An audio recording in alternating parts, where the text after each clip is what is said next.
also a storyteller. She has worked with storytelling here in Brazil and also abroad. That is Paulo. He's a professional musician, and he's going to be Angela's performance partner today. Welcome.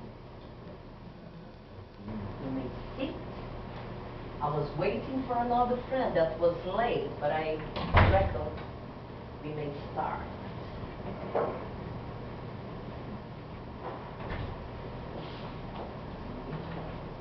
Latecomers.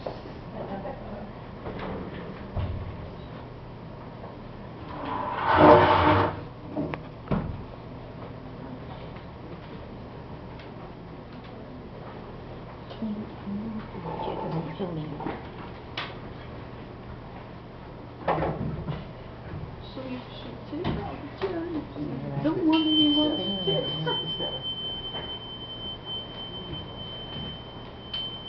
It's an old tradition that all storytellers need to call the story. So this is connecting with the other realm.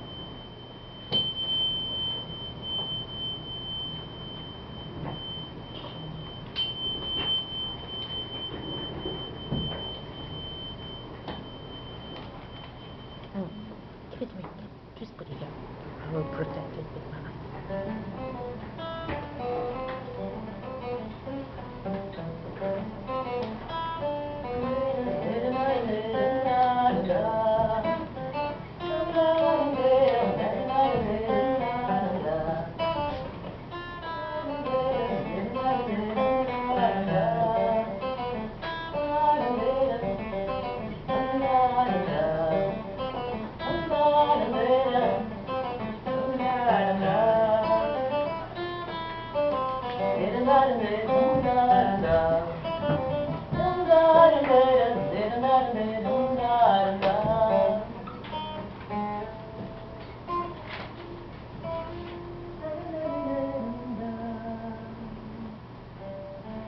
I invite you all to step into the tunnel of time dating back 750 BC, or around 3,000 years ago, the Iron Age. And there we will dive into the mysteries of an old barbarian civilization known as the Celts. The British Celts were brave warriors. They were very spiritual. They worshipped up to 400 gods. And they really believed in the power of nature and all the forces of the universe. Their world was full of magic and mystery, as you will be able to see in the following stories. Loved one, come here. Come to the light of the Celtic civilization. And with you, Conan and the Fairy Maiden.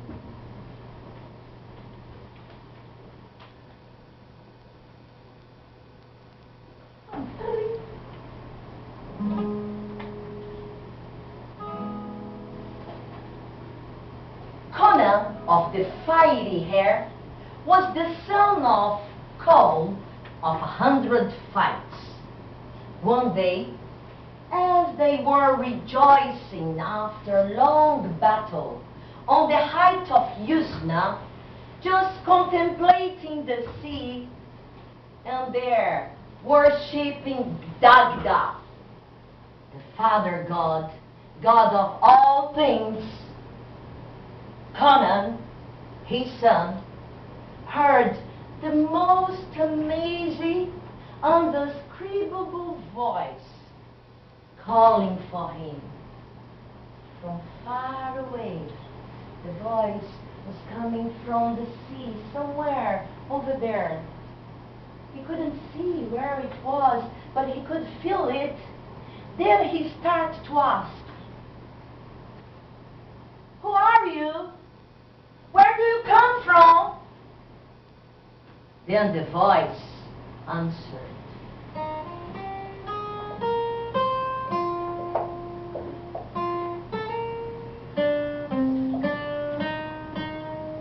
"Dear Conan, I come from the plains of pleasure, there where neither death nor old age awaits.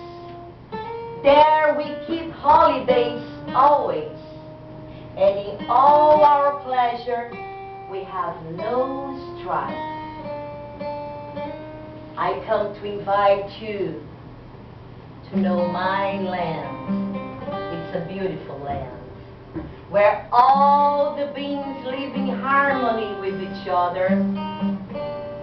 The birds are always singing, and the flowers always smiling to us.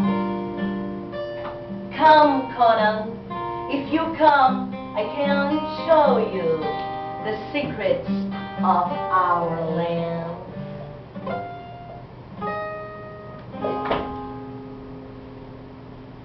Conan could hear, and his father could also hear the voice, although he could not see.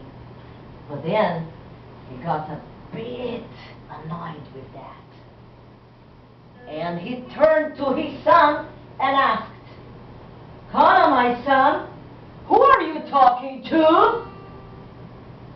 And the voice again answered, clearly, tenderly, "Oh, Conan, it speaks to a very young fairy maiden, and I come from the place where neither death nor old age awaits. There, where Bodag is king for aye, and since he has held the kingship, there hasn't been any complaints or sorrow. And I fell in love with your son, Conan. That's why I came here to call for him, to come with me to my realm. There, a crown of fairies awaits to grace him in his royal form and beautiful face." Then the king, Con, fighter of 100 fights, got in despair. "Wait a minute, you come for my son?" In despair, he called his friend, the druid friend, Conan. "Conan, I call upon your aid. Conan, my friend, you, the man of many spells and cunning magic. A task too great is upon me, greater than anything, greater than any task and any wit. A fairy, unseen, has met us, and by her power, she promised to take away my comely son, my dear Conan. Oh, my goodness, if you help me not, my son will be taken away from my kingdom. Please, I call on you." And in that moment, out of the blue, the druid Conan appeared. He was a kind of shaman, a healer, a spiritual high entity. And he appeared and he chanted his spells towards the place where the voice had been heard. And he chanted his spells. When he did that, no one could hear the voice or see the maiden. But as she vanished, she threw an apple to Conan and promised him she would return by the end of that month. And so she disappeared. And Conan kept holding that apple. And since that day, he would eat or drink nothing, but only that apple was appealing for him. And as he ate it, it grew it again. And as he ate it, it grew it again. And as he ate it, it grew it again. And then Conan was also feeling a longing and a yearning for the maiden. Throughout that month, he would speak to none that spoke to him. And he was keeping in solitude, and his father could see how sad his son was, just waiting and waiting for the day he could see the fairy maiden again. And you know, time is invisible. When you see, has passed, and you're full of wrinkles. Ooh, scary. So, 1 week passed, 2 weeks passed, 3 weeks, and finally, the day the maiden said she was going to return arrived. And Conan went back to the place where he had seen her for the first time. He went to the height of Yusna, followed by his father, Con, fighter of 100 fights, and there he kept, waiting for her voice, waiting for a sign. When, all of a sudden, the maiden appeared and stood from the waves of the sea and started to talk to him. And she said with her tender voice, "Oh, Conan, my dear Conan, this is a glorious day forsooth, that you will live amongst the short-lived mortals waiting the day of death. Oh, the folks of ever-living ones, they are waiting for you. They are waiting to crown you with your royal form. Come and you won't regret. Come, Conan." His father could hear her voice very clear. And then in despair, he shouted, "Summon swift my druid Conan, for I see she has again this day the power of speech." Then the maiden answered, not in a tenderly voice this time, not so grateful this time. She said, "I'm sorry, Khan, fighter of 100 fights. The druid's power has little honor in my clan, so it won't work any spells against me. I came here for your son, not you. So let's keep in peace. And let me take Conan with me, because he already belongs to our land, my now." Ha, what a fairy, eh? All of a sudden she became like a witch. Ah, my goodness. You know, blind with rage, you can do anything. Isn't it? So, in that moment, Conan stood upright and reflected upon all those days that his son was there in deep sorrow, waiting for the maiden. And then he asked his son, Conan, my beloved son,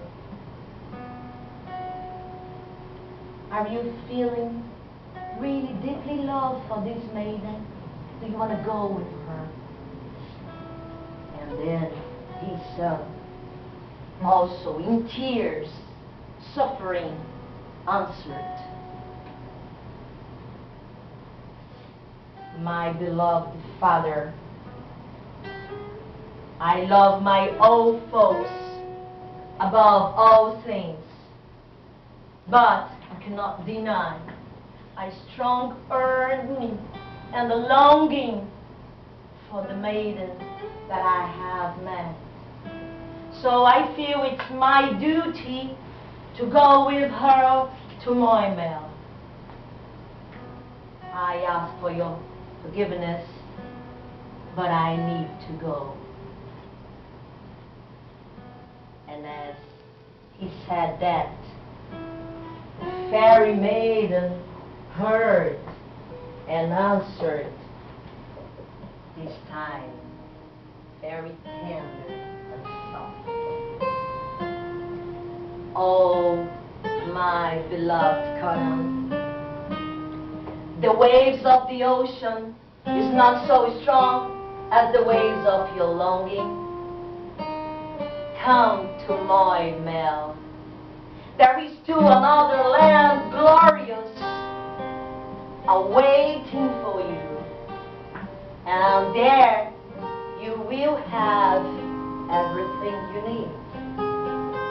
The royal crown of fairies awaits to honor you, to grace you with your comely face and royal form.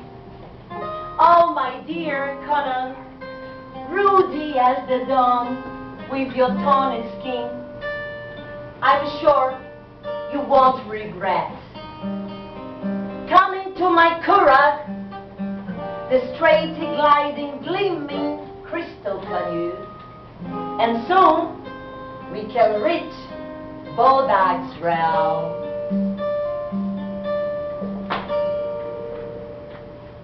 And in that moment, Conan rushed away from the king and sprang into the curragh, the gleaming, gliding crystal canoe, and away and away and away they went.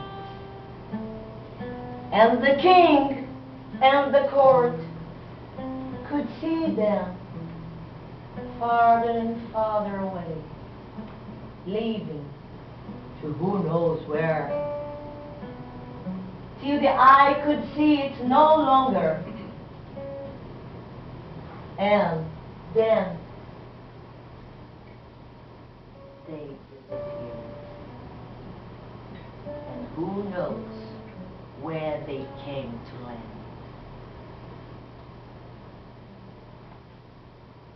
So that's it.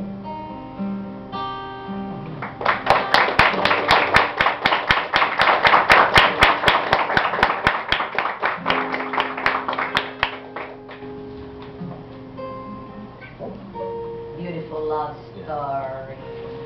Did you like it? Did you like it?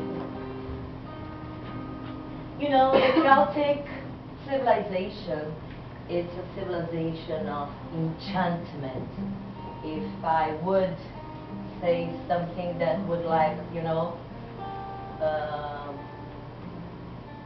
yeah, with one word, because I could say so many things about this civilization. But mainly, it's a civilization of enchantment, because they strongly believe in magic spells, in mystery, in connection with all those gods and goddesses. As you can see, I am inspired in one of the goddesses, which is a goddess from the waters. And her name varies in Irish and Welsh. So some say that they are Mir, other ones say she's Brigid. But anyway, she's the goddess. And this costume design is inspired also in the high priest of those times, that they were called the Druids. I don't know if you heard, but this costume design is also inspired not only in the Celtics, but as I was researching, I could see that many other civilizations of those times, they use similar outfits. Like in Africa, the priests in Persia, they would wear something similar to this as well, you know, and Egypt as well. Anyway, we have got another short story for you, and the next story is a real fairy tale, and I guess Sleeping Beauty and Snow White was inspired in the following story. Are you ready for the next one? Yeah. Do you have many questions in your head? At the end of this session, we will allow you to speak, right? Okay. So, with you now, gold tree and silver tree.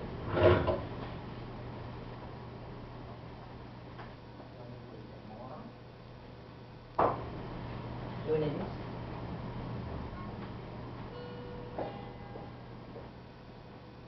Okay?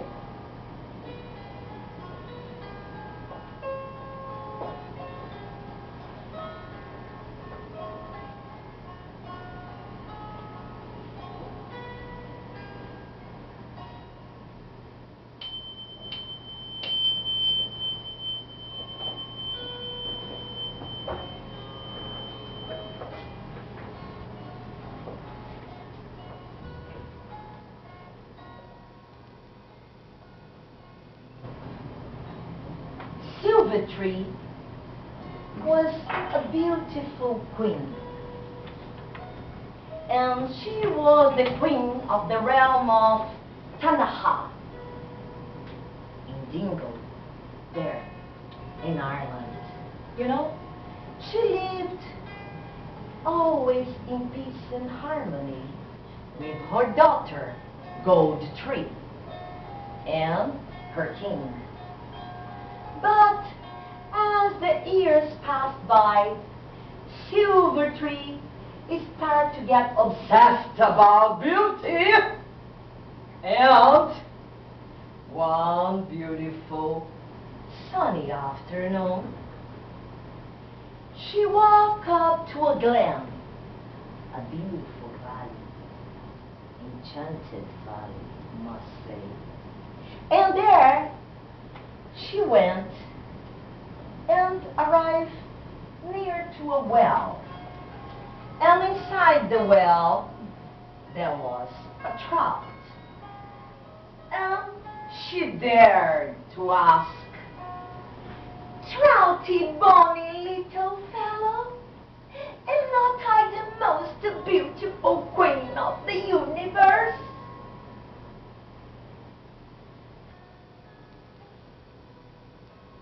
"Trouty, bonny little fellow, am not I the most beautiful queen of the universe?" You are not. "Who then?"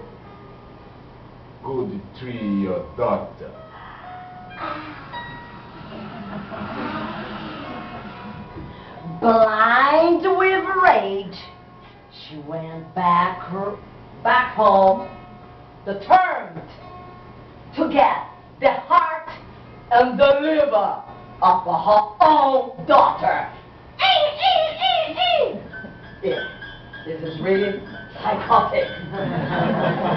And then she was there. She fell in bed, and she vowed she would not feel healthy again till the day she could eat the heart and the liver of goat tree. The king, her husband, was uphill hunting. When he came back, he saw his wife in bed. And she felt really annoyed, and he asked, "Oh, my queen, what can I do for you to see you getting better?" And then the queen,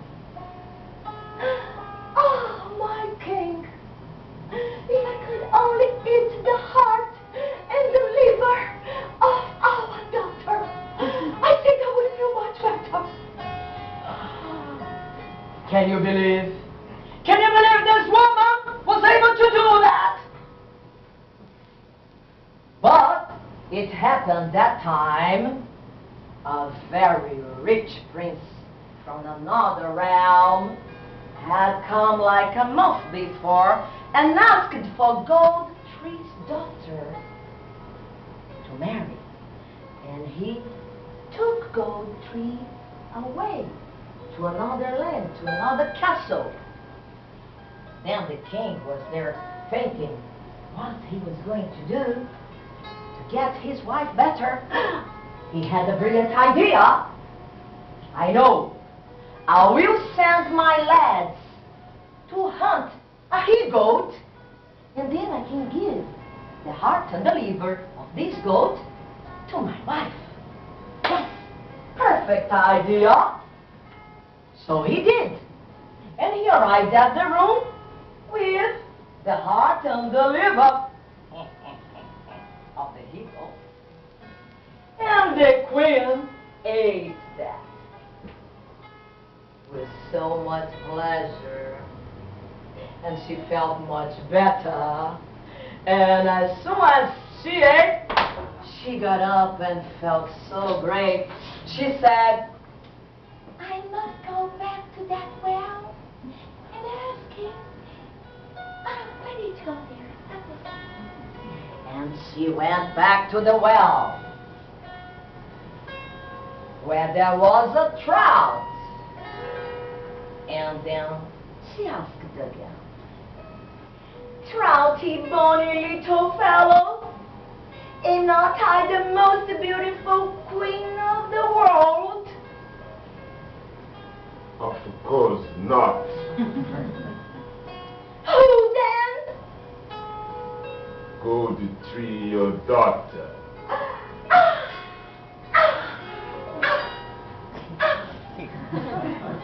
My husband lied to me.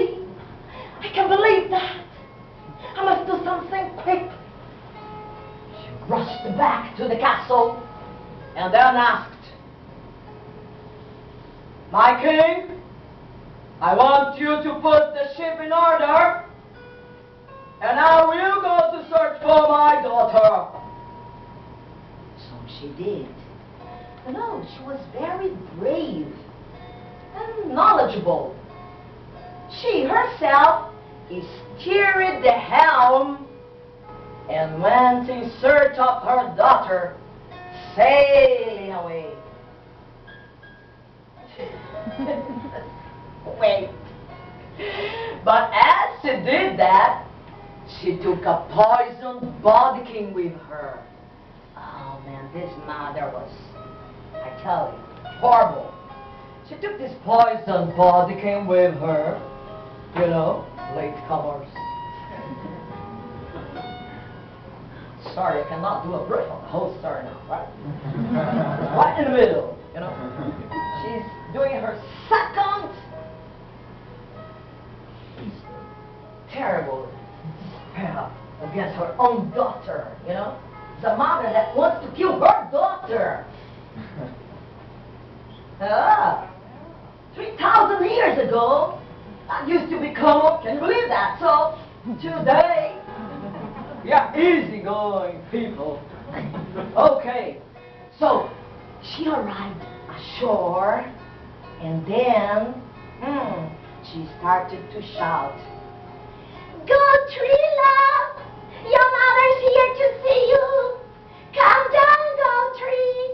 I'm waiting to see you." Gold tree felt something strange in the air and said, "Oh my goodness, my mother's coming to kill me, I feel it. Oh my goodness." The servants of the castle said, "Do not worry, my queen. We will lock you in the room down there in the basement so she cannot approach you." So they did that. Locked Gold Tree inside this room, down there in the basement of the castle. But the mother is still shouting, "Gold Tree love, you know your mother loves you. I came here with a little present for you. Where are you?" And then Gold Tree answered, because she was a dear daughter. Then she said, "Oh, Mom, I'm afraid, but I'm locked in the room down here in the basement." And then Gold Tree said, "But Mom, maybe you can come here. And you know, let me see." And then Silver Tree had an idea. "Oh, my dear, why don't you put your little finger in the keyhole so I may give a kiss to it?" Gold Tree agreed to that. So Mother came down the basement, and when Gold Tree put her little finger in the keyhole, her mother went with the poison bud key and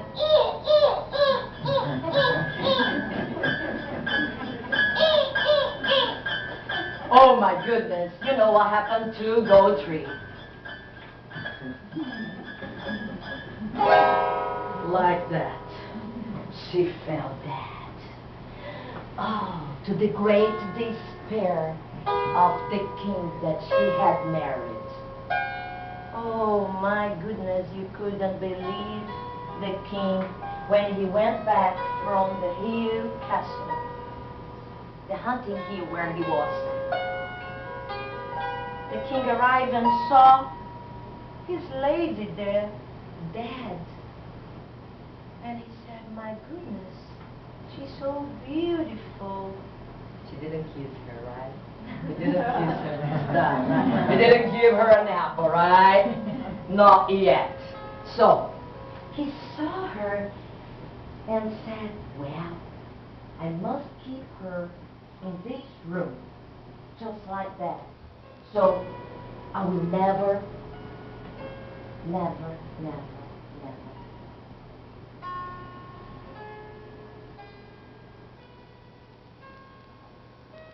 forget what happened here." And so, some months have passed, and the king married again. You know, men cannot live alone.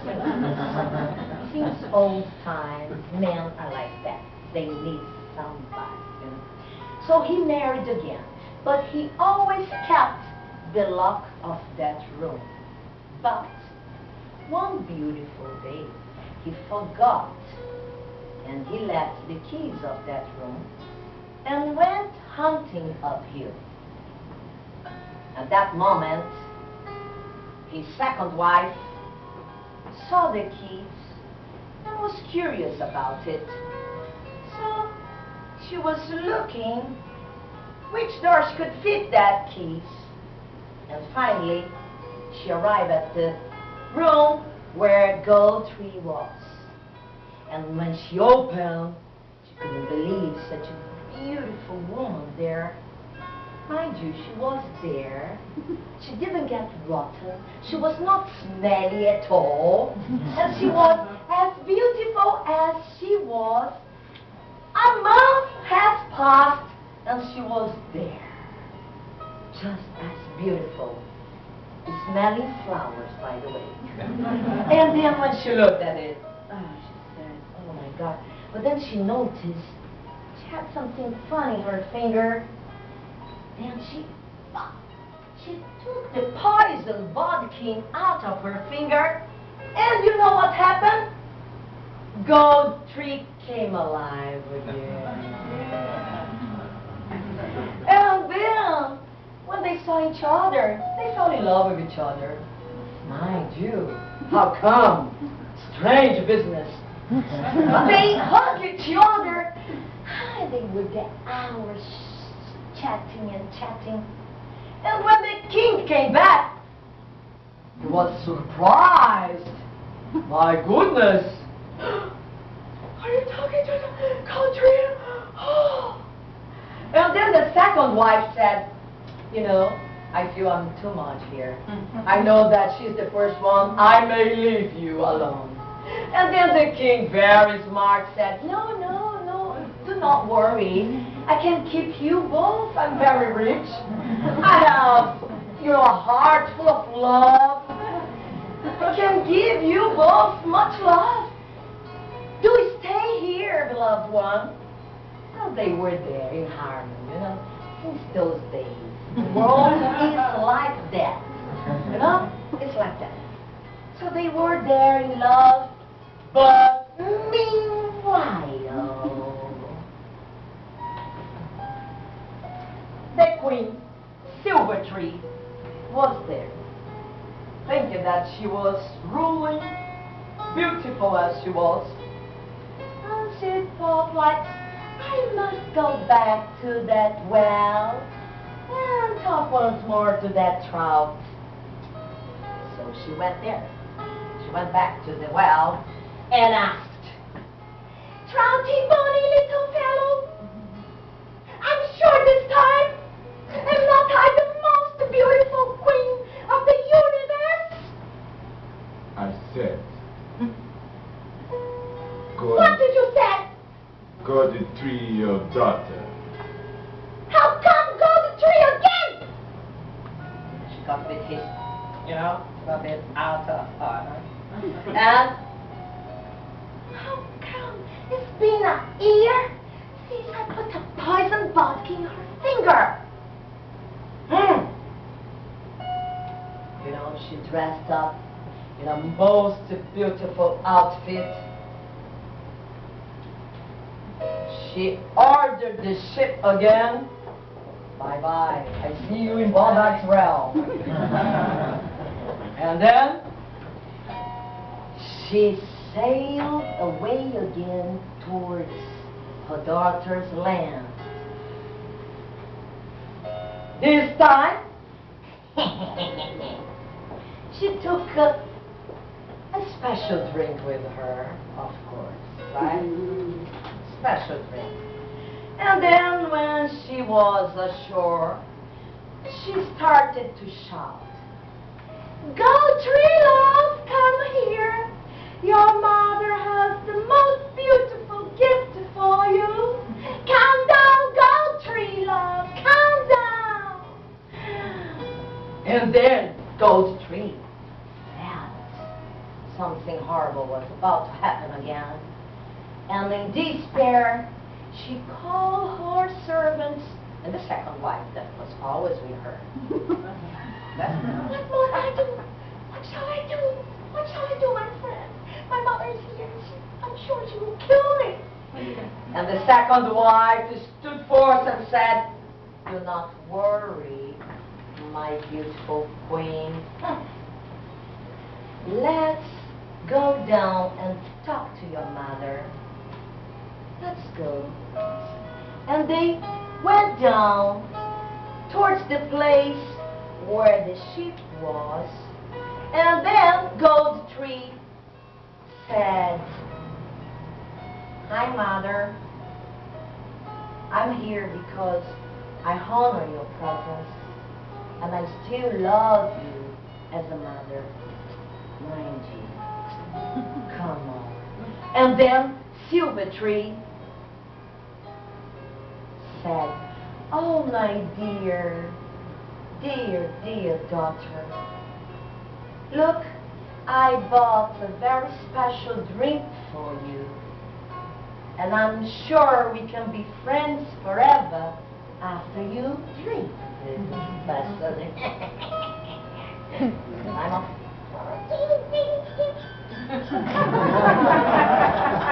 And that drink was boiling, inside the glass. And then the second wife said, okay, there is a costume here. The person who offers the drink may drink it first. And then she was like, not knowing what to do, she just put a sip in her lips, and then the second wife struck it down. And Silver Tree finally fell dead. And, always in fairy tales, this time the two wives and the king lived happily forever and ever.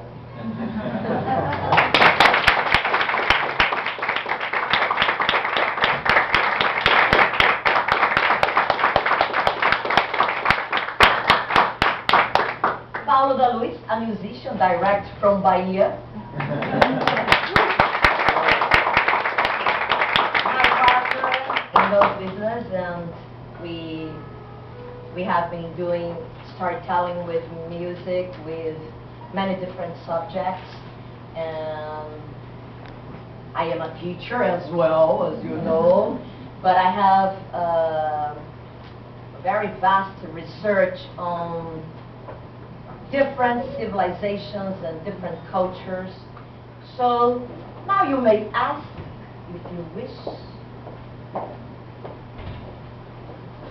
any curiosity